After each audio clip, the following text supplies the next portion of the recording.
History demonstrates that small numbers of ideologically fervent insurgents or zealots can overthrow established governments. We are witnessing these efforts unfold on behalf of Islam across much of Western Europe today. Some American Islamists have proclaimed that they will use our own body of laws to overthrow the United States and establish an Islamic State on American soil. At what point do the protections of the First Amendment no longer apply to groups leveraging it to subvert the United States government? Ms. Charlotte, your turn.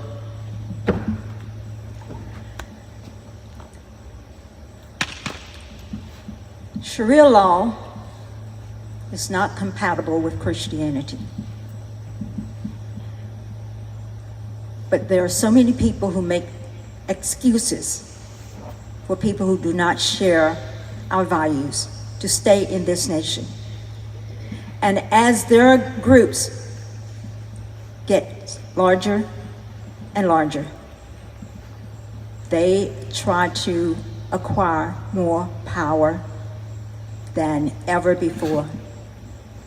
I appeal to you to stay awake, to make sure to be careful to look around your communities, and to make sure that people who come to the United States and bring their Sharia policies, religion with them, that they understand there's no place for Sharia law in the United States.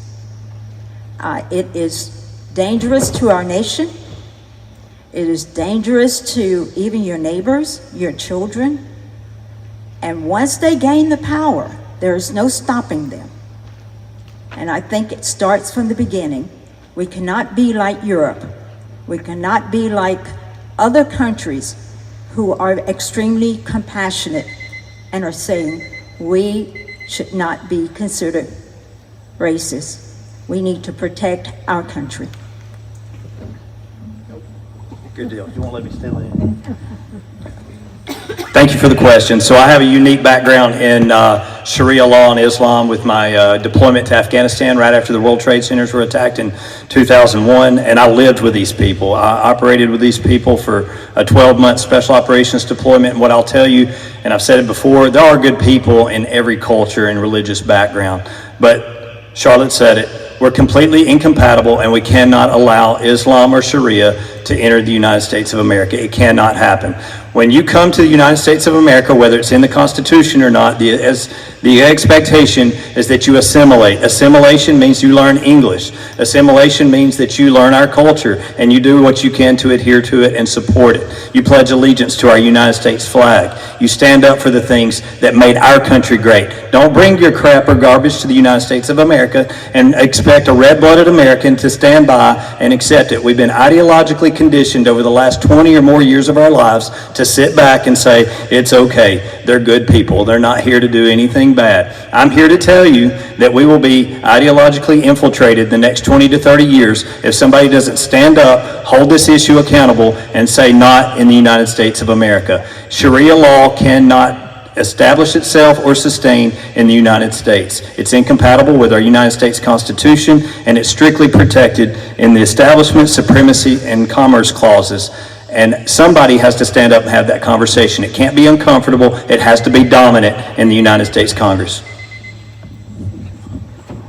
We're not going to be infiltrated. We're already infiltrated by immigrants who come in here who do not have our best interest at heart. They're changing the culture of our country. And what we have to do is we have to take every turn we can to stop normalizing these kinds of folks. For example, in the Senate, we'll have these feel-good resolutions, and there was one that came up just this last session, the Arab American Heritage Month. There were four senators that voted against that. I was one of them. We have to stop normalizing these types of people. We also have to put a stop to this immigration. You know, when we had immigrants come in from Italy and from Ireland back in the first part of the 20th century, and when they came here, America, they cut off their immigration to allow those folks an opportunity to assimilate. We have people coming into this country faster than they can assimilate. They're changing our culture.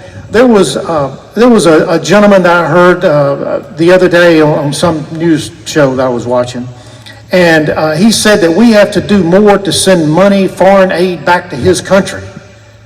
Hell, this is our country. We shouldn't be sending foreign aid back to these countries. They can hate us for free. And Richard, as it relates to the Second Amendment, and you were asking what protections about the First Amendment. The Second Amendment was designed to protect the First Amendment. It's not about deer hunting. It's not about duck hunting. It's about being able to throw off a tyrannical government. When we keep letting these illegal aliens in, we may find ourselves at that point. Todd? Thank you, Richard. It's time to say no. Stop. No more Sharia law, no more Islam, because we've seen what it's going to do. You can't change these folks. They're radicals. 90% of them are radicals that you will never change. This past General Assembly, we voted on a bill in this state. Most of you thought it was a school choice bill. It was a school choice bill. Partially a school choice bill. It's called the voucher bill. You know what's going on in that bill? One of us on this stage voted for that bill. One of us didn't. Guess what's going on? Goes right to the heart of the question he asked. We're funding Muslim schools in this state with your tax dollars. That's the reason myself and 20 more Republicans, or what I call true conservatives in the state house, voted against it. It wasn't because we were against school choice. It was because that we were concerned that these schools were going to get the money, and this money was going to be spent and taught to hate us, to hate the very principles and values that we stand for. I asked those questions in committee, and guess what? The Speaker of the House stripped me from those committees because I brought those kind of questions up in the committee. And I won't be scared to bring them up in Washington, D.C. either. I'll stand with you. We got 6 schools in this state that you're funding with your tax dollars that's going to Muslim schools. You tell me if that's right. If you agree with it, tell me after. Thank you. All right, Mr. Taylor raised his hand to. Yeah, thank you. Look, the school choice bill was President Trump's bill. And if there's an issue that's going on with funding Muslim schools or Muslim schools teaching Sharia law in Tennessee, that has to do with the Department of Education, who approves the curriculum for those schools. So if there's an issue with Muslim schools, what has anyone done about contacting the Department of Education to find out if they're teaching Sharia law and if they are removing their curriculum approval? So look, it is not about, the issue of Sharia law has nothing to do with school choice. It has to do with the Department of Education, and I sent a letter to the Department of Education asking about that. All right. And Mr. Warner wanted to rebut that. You got 30 seconds. Thank you, Richard. Listen, I'm all about school choice. I support President Trump's effort on school choice. But what we passed in Tennessee wasn't a true school choice bill. For example, in Franklin City has a special school district. My kids go to Marshall County School. If I want to take them from Marshall County to that special school district in the city of Franklin, I can't use that voucher money. But if I want to take my kids to a Muslim school, they can use that money. We did fund Muslim schools here, and they knew what they were doing when they funded it. It was wrong.